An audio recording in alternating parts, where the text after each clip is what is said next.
જામનગરમાં ગર્લ્સ હોસ્ટેલમાંથી એક વિદ્યાર્થીની ગુમ થતા ચકચાર મચી ગઈ છે। મૂળ સુરતની જેન્સી ગજેરા નામની યુવતી જામનગરની ફિઝિયોથેરાપી કોલેજમાં અભ્યાસ કરતી હતી। ગર્લ્સ હોસ્ટેલમાંથી જેન્સી ગુમ થતા બી ડિવિઝન પોલીસ મથકમાં ફરિયાદ દાખલ કરવામાં આવી છે। જામનગરમાં ગર્લ્સ હોસ્ટેલમાંથી વિદ્યાર્થીની ગુમ થવાની ઘટના સામે આવી છે। ફિઝિયોથેરાપીની કોલેજમાં અભ્યાસ કરતી વિદ્યાર્થીની જેન્સી ગજેરા કે જે મૂળ સુરતની રહેવાસી છે, જે ગુમ થયેલી છે। જેન્સી ગજેરા જામનગરમાં રહીને અભ્યાસ કરી રહી છે। બી ડિવિઝન પોલીસ મથકમાં ફરિયાદ નોંધાઈ છે।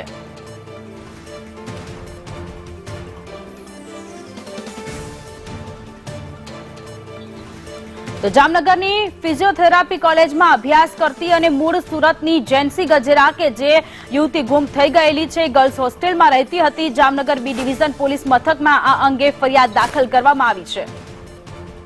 સંવાદદાતા ઉપેન્દ્ર ગોહિલ ફોનલાઈન પર જોડાયેલા છે। ઉપેન્દ્ર, જામનગરમાં ફિઝિયોથેરાપીમાં અભ્યાસ કરતી જેન્સી ગજેરા કે જે હોસ્ટેલમાં રહેતી હતી, ગુમ થયેલી છે, પોલીસ દ્વારા કેવા પ્રકારની કાર્યવાહી?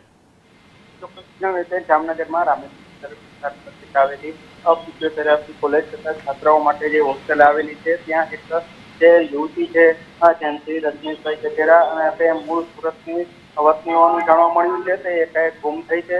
આ સમગ્ર બાબતની જાણ થતાં જે કોલેજના સંચાલક છે તેના દ્વારા જામનગરની જે પોલીસ સ્ટેશન છે ત્યાં આ બાબતની ગુમની નોંધ કરવામાં આવી છે।